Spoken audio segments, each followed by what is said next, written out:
Alrighty, should be going live-ish. Yeah, that's gonna look crazy to whoever sees it. Alrighty. I couldn't get a window capture to work tonight, so I have to do a whole screen capture. Freaking OBS is fighting me. Everything is fighting me tonight. All right, enough of that. Evening, folks. It is June 20th at 8:12 p.m., and we're calling to order the meeting for the Amp of Alaska Board of Directors. Let me do one last little check. I'm getting... Oh, okay. Totally super important stuff. My messages. All right, 8:12 p.m. starting the meeting. So, first thing on the agenda, acceptance of previous meetings minutes from June 6th. Has everybody had a chance to look at those? Yep, I'm getting head nods. Logan turned into a little blue man, so I'm going to assume the grumble is a nod. Okay. All right, so let's just burn it down officially. Victor, you're first up. Yay on accepting previous minutes? Yes. Cool. Cameron? Yes. Doug? Yes. Logan? Yep. Michelle? Yep. Yes. Okay. Cool. Thank you. And I also saw them. So unanimously, everybody is accepting that we had minutes last time. All right, Cameron, I'm going to hand the floor to you for the Secretary Treasurer update, which should just become a norm.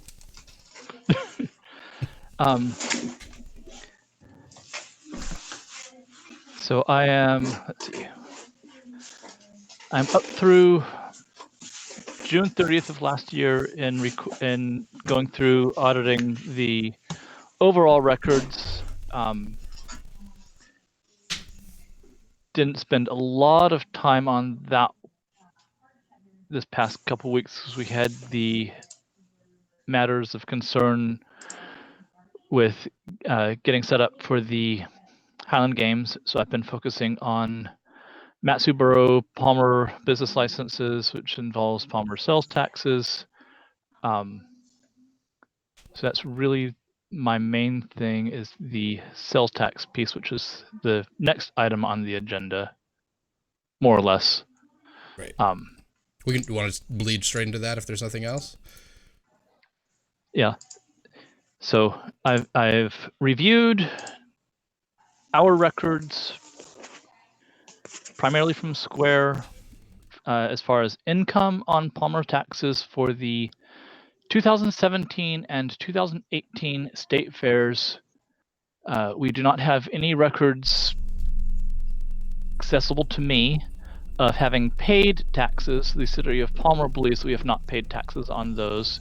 So I calculated the taxes, the late filing fees, the penalties, the interest, etc. And I have gotten a check written and sent off to Palmer to take care of that. And in the middle, well, earlier in the week, 17th, what was that, Tuesday? No, Monday, we did a little business internally, and we all agreed it was a unanimous vote by all the board to take care of that. So for those, paying attention to such things, we all gave the thumbs up and said, yes, please get us in good working order with the city of Palmer. Sorry, just didn't mean to derail you, but... Yeah, no, that's what I've got. Cool. So checks fired off, and we should be ready to go with a business license for 2019, because that included 2019's business license as well. Is that correct? Yes. Yes. Okay. The 2018 business license renewal, which apparently hadn't been taken care of, so we're like a year and a half late getting that done for actually having done business last year, and then the renewal for 2019 for this year. Cool. So should be good to go for Alaska State Fair this later, in August, and Highland Games, which is the important critical piece. So hopefully everything is smoothed over for you, Logan. So that it should be smooth sailing. Anybody have any questions, concerns about that at the moment? I had one question, and it was primarily, did we contact the prior Kingdom Prime Ministers to see if they had any information on it? Not directly. Both of the prior Kingdom Prime Ministers have told me that they have handed over all of their paperwork. And as far as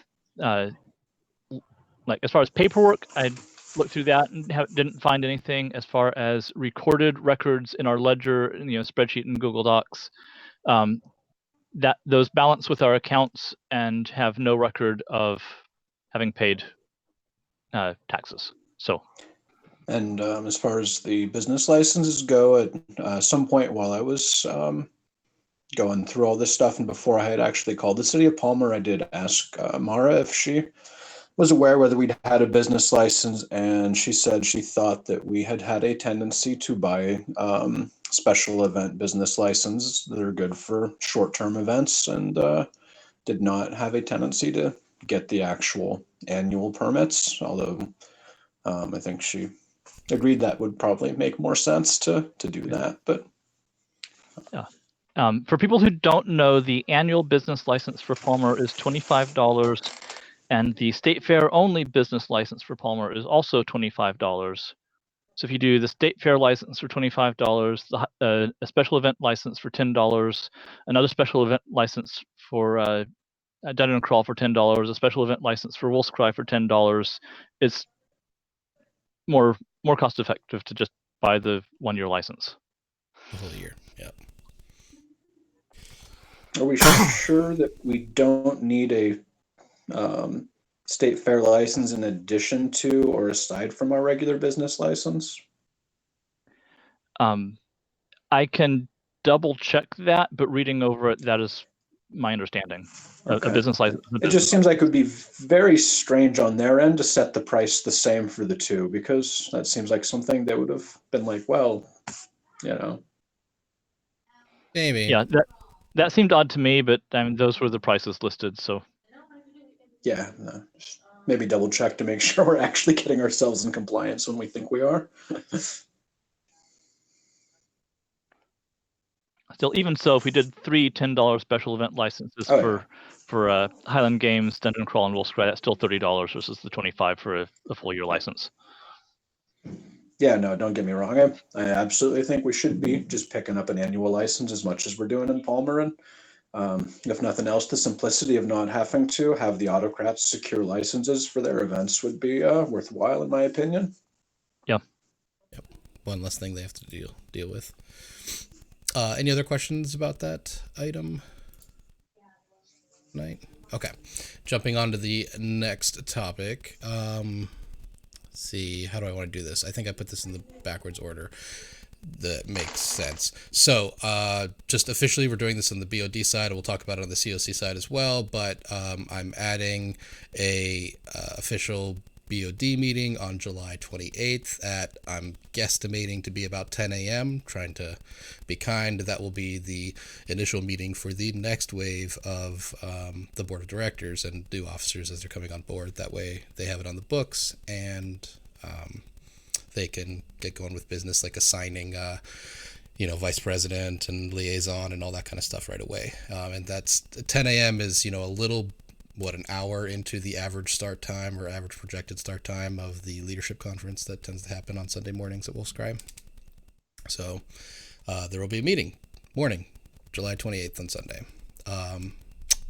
Then following that up, I was staring at our schedule, and tentatively we have the first and third Thursdays of each month scheduled as our BoD meetings, which would happen to be July 4th. I personally would like to kind of have that somewhat free. I imagine that there might be some others that would also like to not be worrying about things on July 4th. And so my proposal to you guys is that I say that we move that meeting to July 11th and call that as our last meeting, since there will be another meeting on July 28th for the next group of folks. There will be still 2 meetings for the organization, but our last one would be on the 11th. So that would be 3 weeks from today. Does anybody have any comments, concerns, redirections they want to make on that proposal? I'm assuming my screen hasn't frozen. Oh, okay. So the only one I can see moving is Michelle because she's the only one brave enough to still have a camera active. All right, Sounds good. folks. Sounds good. Cool. So then let's just, I'm just going to gavel it down and say July 11th will be our next meeting. So we're going to move that down 1 week, and that will be this group's last meeting, officially live on the air and stuff. I mean, if there's any other business, we'll, take care of it as needed. But I think hopefully that'll suffice. So with that, any last minute agenda items or anything anybody wants to discuss at the BoD? Nope. Okay, then I make a movement to adjourn. Second that. it. Cool, everybody's fighting over that. All right, let's just run through. Victor, yay or nay for adjourning? Yay. Yay. Cameron, Yes. Doug, Yep. Logan, Yeah. Michelle, Yes. cool. And I also would like to call it quits here. 8:23 p.m. So I'm going to bold that July 11th on my little notes here.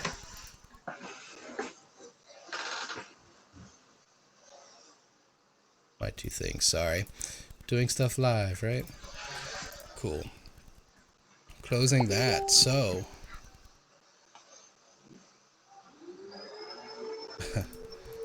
Next is the Council of Crowns meeting. All right. Let's start with the easy thing. Hopefully it's easy. Gorin, do you have anything to report from the ambassador side of things? Nope. No, nothing on the ambassador report. Nothing new right now. Cool. All right. Does anybody have any questions for him? Anything that you would like him to... No? Okay. We'll just move on. All right. The big item, the big topic for today's meeting, I'm sure that's why we have 7 people watching us live, is the notion of transparency versus liability for the organization. And, those sitting in the hot seat, like myself and the other people here on the board. And so we've been discussing internally. I'm going to try to do a rundown of kind of what's happening, and feel free to chime in, guys. It's been a long week for many of us. So anyways, what's happening as far as I could best summarize is that nationally there's been some incidents where folks have been getting sued for defamation for posting the bans and the reasons for bans on their respective kingdom pages. And so it's been a kind of a hot topic nationally for folks about how do we handle these sorts of things. And one so let me break it down for the different courses of action that I kind of see that we could go with, which would be the idea of having full transparency. So when something happens, we do a live broadcast of the discussion, and everybody knows exactly what happened for everything that's being reported to us, and then we publicly make the decision, and then everybody knows every single detail about everything. And that's great for the populace and making informed decisions and knowing that we're not hiding anything, and basically all the benefits of transparency. The problem is that it is a massive liability to everybody involved in that, and the organization as a whole. It runs the risk of just opening us up to all sorts of lawsuits and all sorts of things. It's really dicey. We did that for, one of the incidents that happened, and, I felt like I was walking on eggshells a lot of the time for that one. It probably wasn't the best, but thankfully, no issues have come with that, and so thank you for the maturity of everybody involved, and, it's been great. The next level is something that we were discussing internally and trying to figure out if there was a way to go this direction, and that would be the notion of keeping the discussions and decisions for the actual events internal, closed, and not broadcast, and then carefully constructing vague, intentionally vague notifications, kind of directing people to, it was roughly this reason that we decided to do a thing, that we decided to have a course of action.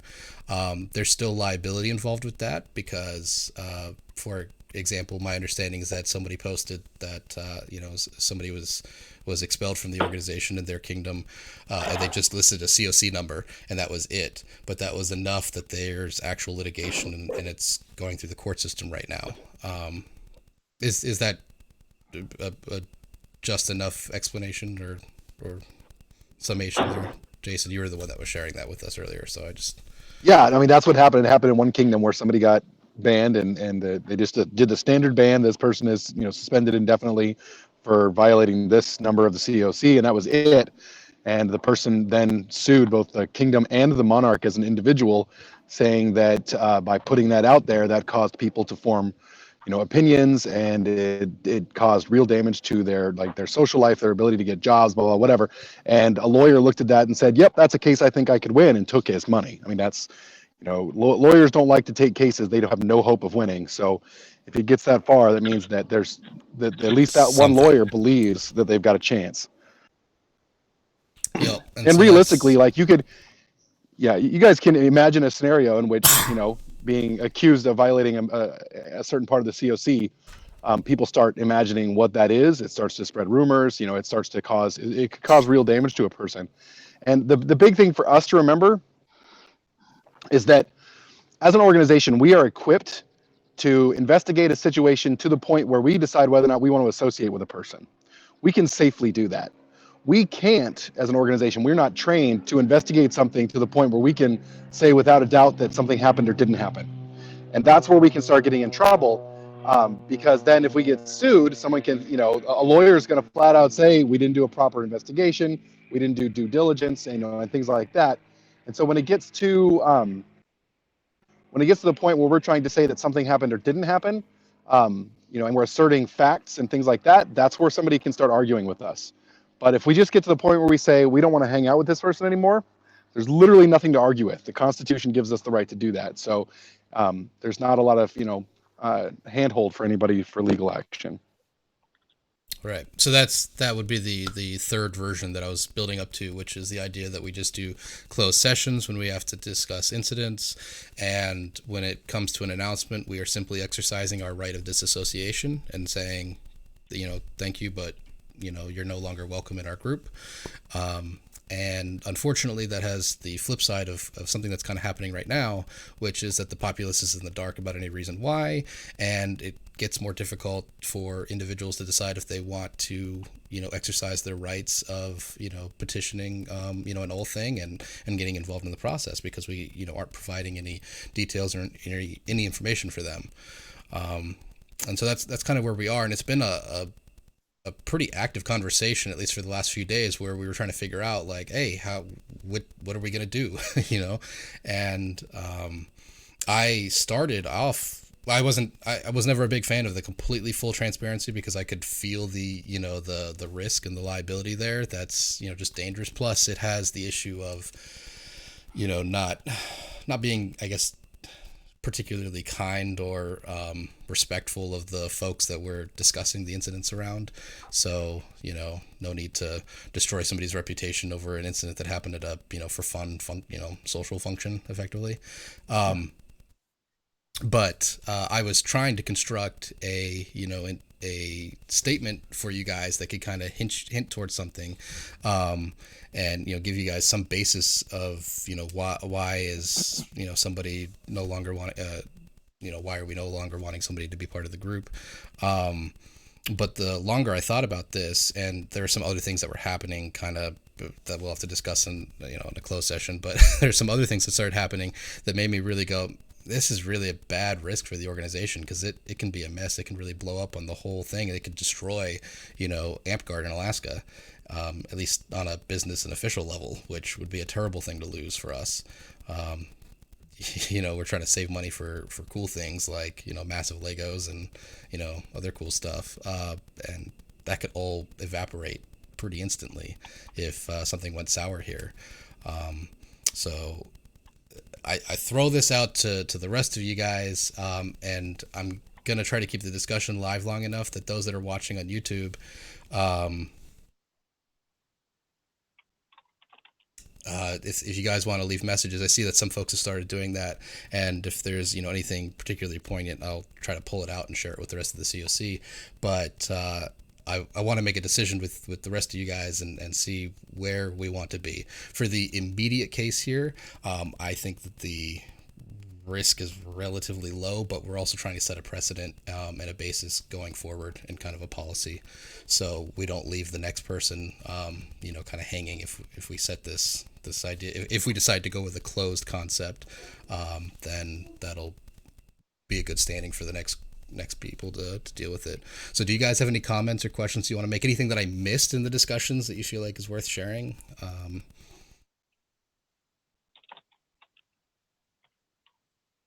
No, everybody's being quiet. Now we're all too scared to talk anymore, right? Oh, Cameron, Well, no, please. you just Somebody didn't have might sue anything me. that you missed.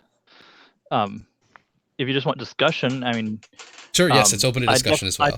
I definitely support the idea that we should go with a minimally informative post on the subject. I would say just put together basically a form letter. Just fill in the person's name, like no COC number or anything. Just so and so's banned. More formal than that, but okay, sure. So like the one that I've something will work for anybody. Just drop in a name and post it.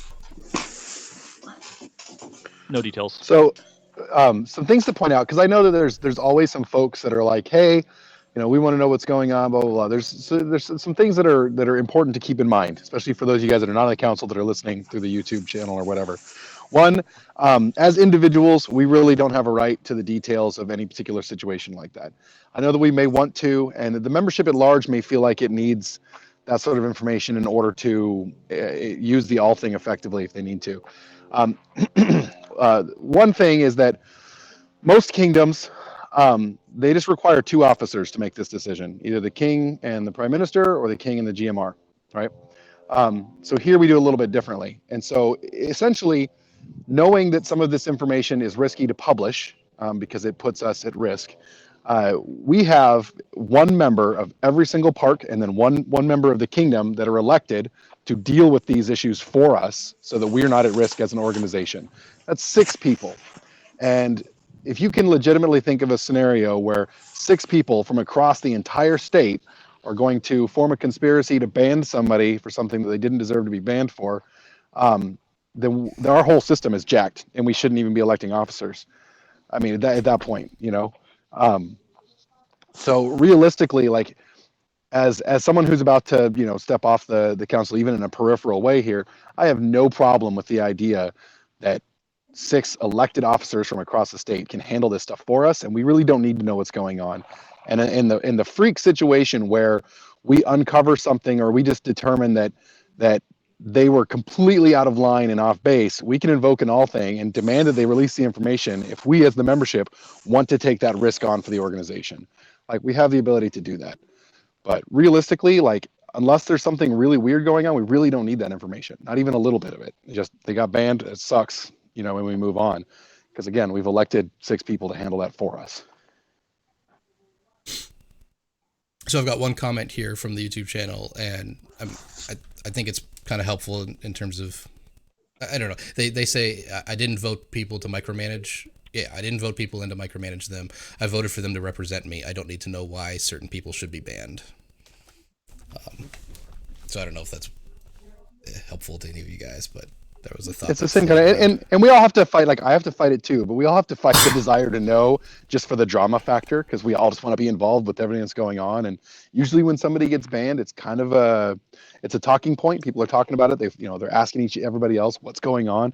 We just kind of have to not do that because we don't need the information. And then other than our soap opera minds wanting to know what's going on in the storyline, we don't need to know.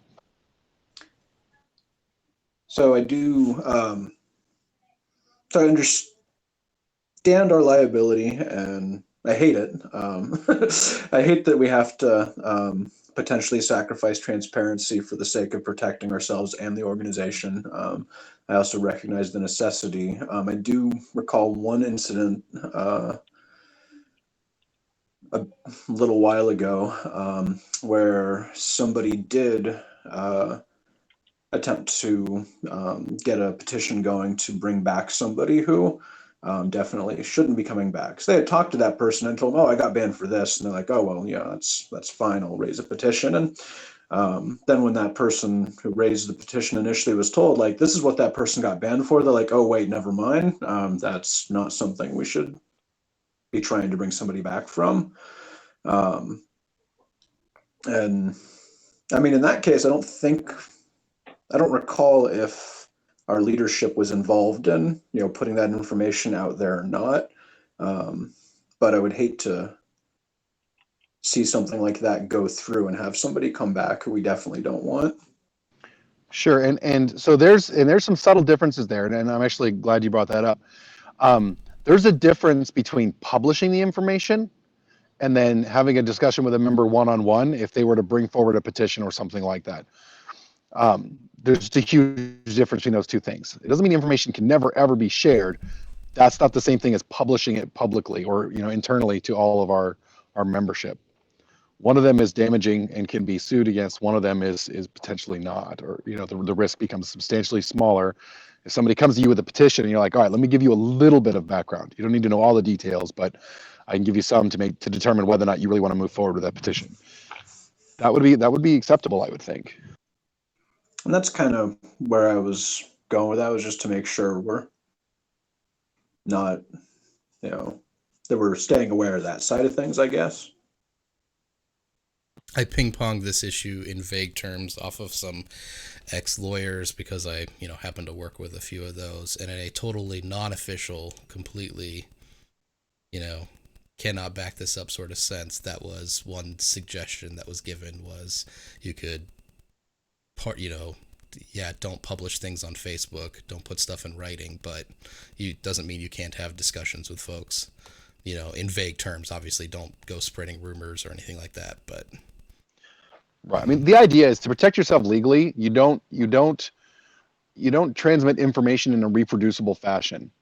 So having a conversation one-on-one around a campfire is very different than sending someone a PM that can be screenshotted and used against you in court, like those kinds of things.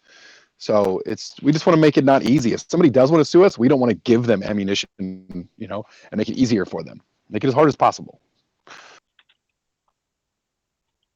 Because remember, you don't have to be wrong to get sued. Yeah, no. If the trademark lawsuit has taught me anything, is that you don't have to be wrong for it to cost you a ton of money to prove that you're right. All right. So, does anybody have any other things they want to share? Otherwise, I'm just going to throw this as a direct question out to you folks and get a vote on the record. Lingering 1, 2, 3. Victor, did you want to throw something in? I'm good.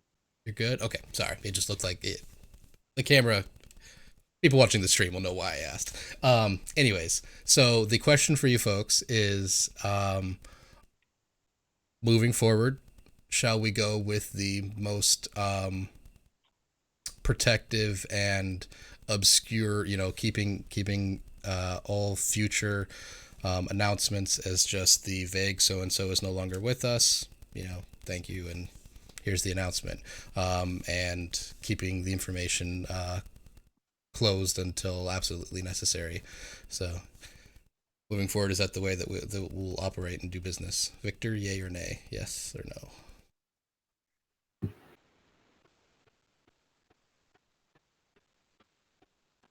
Yes. Yes. Okay. You don't. Okay, Doug, you get one. Yes. Okay, Logan. Yes. And Michelle. Yes. Okay, and I'm gonna say yes. It pains me because I was seriously, I don't know, they might corroborate this, I was the one arguing for at least partial transparency. I mean, actually, we all kind of were. We were all going, this sucks, but we need to protect ourselves. But There was lots of sighing, if you could, imagine it in text messages. I don't think any of us are happy with the way that this is the way it has to be, but I also don't want to see AmpGuard get crushed and destroyed because, somebody is upset and we slipped and said something that was just enough. Give them a way out. All right. Any other last comments on this subject before we move on? Yeah, a couple things. And I don't know if you want to push it off onto the next counselor or not, but you guys may want to codify this into, an admin manual update or even a bylaws update. That could be fair. We should draft something up and, yeah. Does anybody have a hot moment to put something together that spells it out? Nose goes. Yeah, I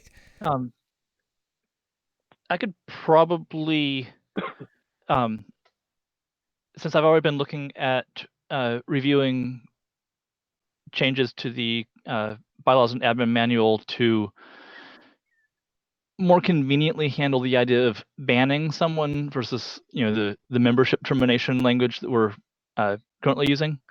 I could probably easily enough add in an extra paragraph saying, this is the thing.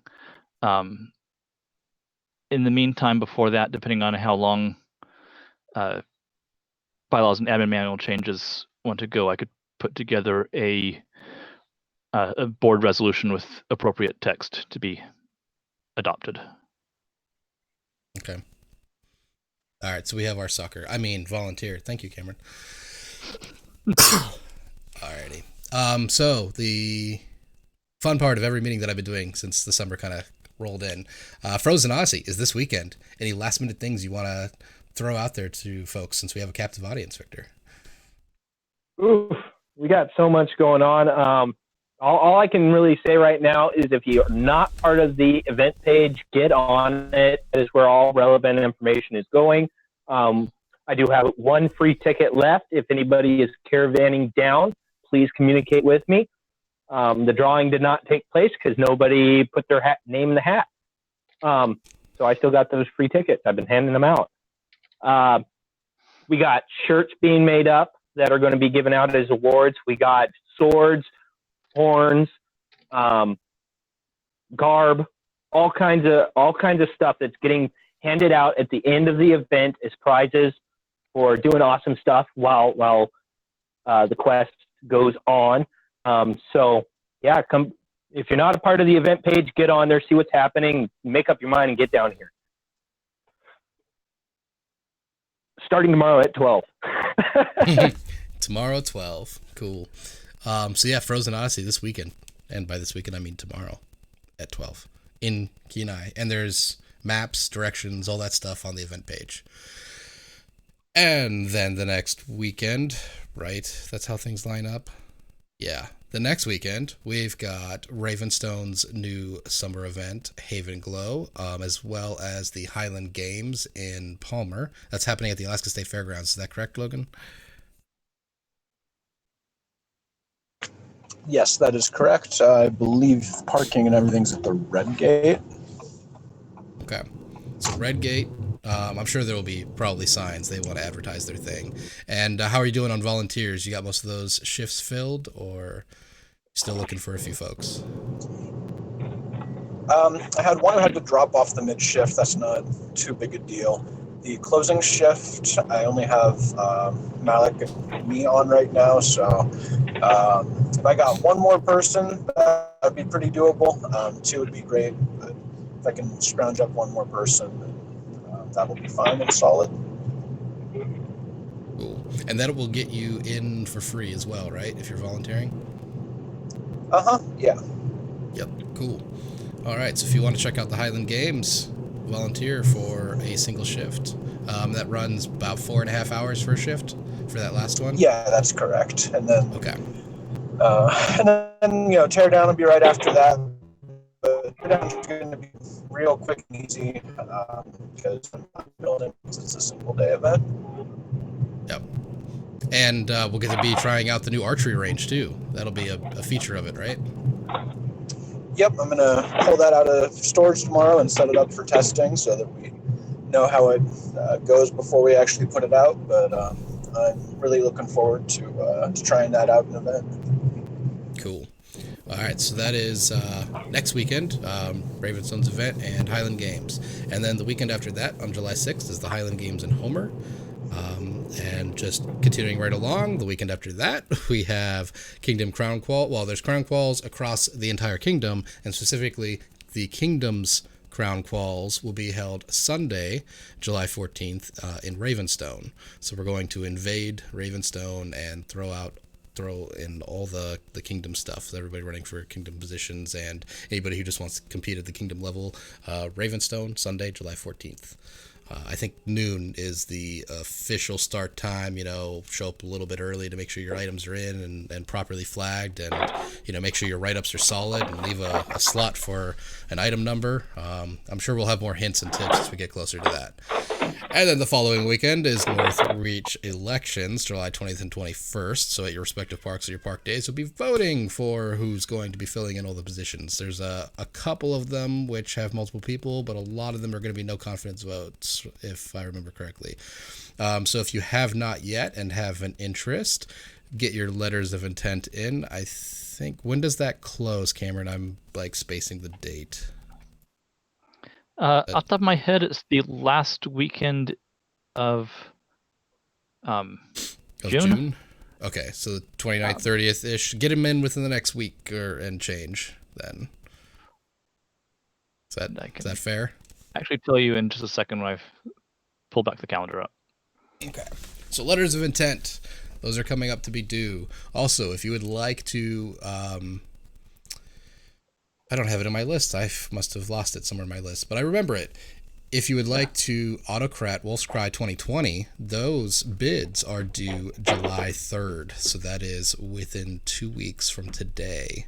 Please get those bids to me via email. My email is posted on the website at akapgar.com, and it's just also nalarain@gmail.com. So that's really hard and complicated, but I've had it for, decades now. So sorry, Cameron, you're going to tell us when letters of intent are due. Yeah, it is in fact the last weekend of June. I think I set the actual time for 4 a.m. on July 1st because I like doing middle of the night cutoffs so that there's no question of, well, I got it in at 12:01 on Sunday night. Fair. If you're that late, you're well and truly late. So set your alarms for 3 a.m. July 1st. Get your letters of intent in. Make sure you tag Cameron so that he can note it, and you post it publicly as well. All right, moving along. Wolf's Cry. So we have Northreach Elections July 20th and 21st. Wolf's Cry July 26th through the 28th. That'll be at the Alaska State Fairgrounds in Palmer. And that's what I've got on the main list. But of course, I'm sure as we get closer to that, we'll start looking for volunteers to fill in positions for the Alaska State Fair and our booth there. But watch for that. I'm sure it'll be coming soon. So next items on the agenda is kind of piggyback off of the ones that I mentioned in the BoD meeting. I have officially, on behalf of the next Kingdom Monarch and the BoD, assigning a BoD and CoC meeting for the morning of Sunday, July 28th. I have it flagged as 10 a.m. I'm sure that might be a little flexible, kind of depending on when folks arrive, how sharp they are in the schedule and all that. So with that noted, we're going to, this is just obvious, but I'm just trying to be official. The next meeting of ours for the CoC will coincide with the next BoD meeting, which we decided to be July 11th. So anyways, I just had that as a special note here to mention it and spell it out. So our next and last official broadcasted meeting for this group will be July 11th at 8 p.m. Plus or minus the time that it takes to get everybody into Google Hangouts and for OBS to crash, etc., etc. All right, that is all that I had on the official open session for tonight. Does anybody have any last-minute additions or things they want to discuss before we close the broadcast? All righty, getting head shakes and silence. So Thank you, everybody that tuned in and watched, and have a good evening. And everybody else, stay on the line, though, please. Thank you.